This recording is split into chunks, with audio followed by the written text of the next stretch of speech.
Freight forwarder adalah sebuah perusahaan yang bergerak dalam bidang keagenan yang mengurusi pengiriman dan penerimaan barang fast fact on fast food.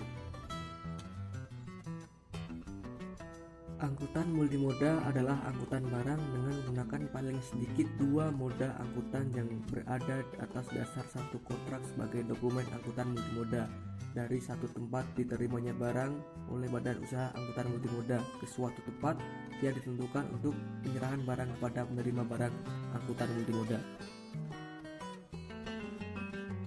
Hubungan dengan pihak terkait: pertama, pejabat bea cukai, pejabat kepelabuhan, perbankan, dan Depkes atau karantina.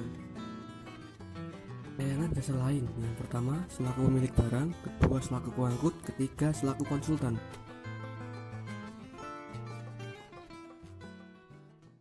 Kami dari kelompok 1 mengambil tema tentang ekspedisi muatan kereta api, yaitu moda transportasi darat yang berbasis kereta api. Angkutan kereta api di Indonesia sudah ada sejak tahun 1864. Semakin berkembangnya zaman, tuntutan pendistribusian bahan pokok semakin meningkat. Akhirnya banyak masyarakat yang menggunakan moda transportasi darat ini karena dipercaya aman, nyaman, dan lebih efisien waktu. Barang-barang yang diangkut oleh ekspedisi muatan kereta api yaitu berupa semen, bahan bakar minyak, batu bara, air galon, dan barang-barang paket masyarakat lainnya. Pada saat ini pelayanan ekspedisi muatan kereta api telah mengalami pelayanan peningkatan yang sangat baik terhadap masyarakat dengan pelayanan door-to-door service yang memberikan pelayanan yang sangat prima terhadap pelanggan dari pengangkutan sampai ke tangan konsumen.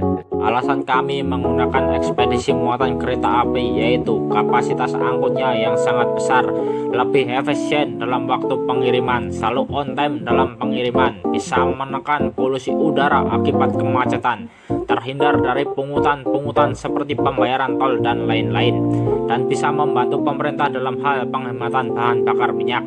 Walaupun agak mahal dibandingkan dengan truk, tapi para pelaku bisnis tidak sedikit juga yang menggunakan transportasi ini. Contohnya, apabila menggunakan truk, waktu pengiriman tiba barang di tempat tujuan tidak sesuai yang diharapkan, apalagi kena macet di jalan, dan belum lagi kalau pengiriman di Jakarta terkena pengaturan plat ganjil genap. Tetapi kalau menggunakan kereta api bisa on time sesuai waktu yang diharapkan. Dan selanjutnya kita akan membahas mengenai alur pengiriman ekspedisi melalui kereta api. Yang pertama adalah bagi pelanggan atau pengirim yang ingin menyerahkan barang yang sudah di-packing sesuai standar yang berlaku ke loket di stasiun dengan syarat melampirkan data pengirim dan penerima kepada petugas. Kedua, penimbangan barang dan kemudian dilakukan penempelan stiker pada barang tersebut. Lalu yang ketiga, proses pembayaran oleh pelanggan yang dilakukan di loket stasiun sesuai dengan biaya angkutannya. Yang keempat, barang selanjutnya dimuat ke dalam kereta bagasi.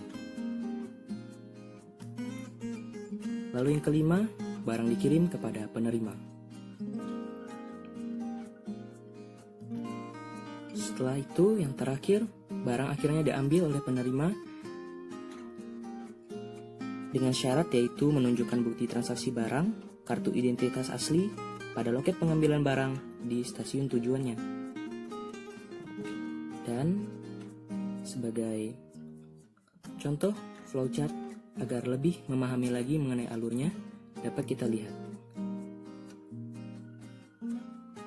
Pertama, barang yang akan kita kirim kita serahkan ke loket di stasiun dengan syarat melampirkan data pengirim tadi dan penerima kepada petugas. Lalu barang ditimbang dan diberi stiker. Selanjutnya membayar barang tersebut di loket stasiun. Lalu barang dimuat serta lanjut ke proses pengiriman barang kepada calon penerima. Lalu barang dibongkar dari dalam kereta bagasi hingga akhirnya barang diambil oleh penerima.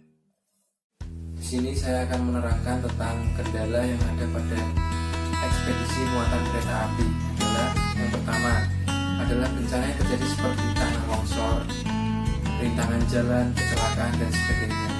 Jadwal akan kacau, waktu tempuh bisa lama, keterlambatan kereta bisa berjam-jam, menyebabkan hilangnya waktu untuk pengiriman barang. Yang seharusnya barang sudah tiba, tapi karena adanya kendala, barang belum sampai. Yang kedua, kurang kompetitifnya angkutan barang menggunakan kereta api dikarenakan harganya yang masih lebih tinggi dibandingkan menggunakan truk. Ini yang diinginkan pemerintah, karena pemerintah ingin mengurangi polusi dan angka kemacetan di Indonesia. Tetapi harga logistik menggunakan kereta api masih mahal dibanding dengan truk ataupun transportasi lainnya. Yang ketiga, penanganan angkutan lewat kereta api memakan proses yang terlalu panjang. Artinya, barang dari gudang diangkut dengan truk dan langsung bisa dikirimkan ke tempat yang dituju. Itu kalau menggunakan truk. Tapi kalau dengan menggunakan kereta, jika dari kereta api barang di gudang terlebih dahulu diangkut ke truk, ke stasiun, dan tidak langsung dikirimkan ke tempat tujuan, tapi diantarkan ke stasiun terdekat, kemudian baru diangkut kembali ke tempat yang dituju menggunakan transportasi lain. Terima kasih, itu saja yang bisa saya sampaikan. Assalamualaikum.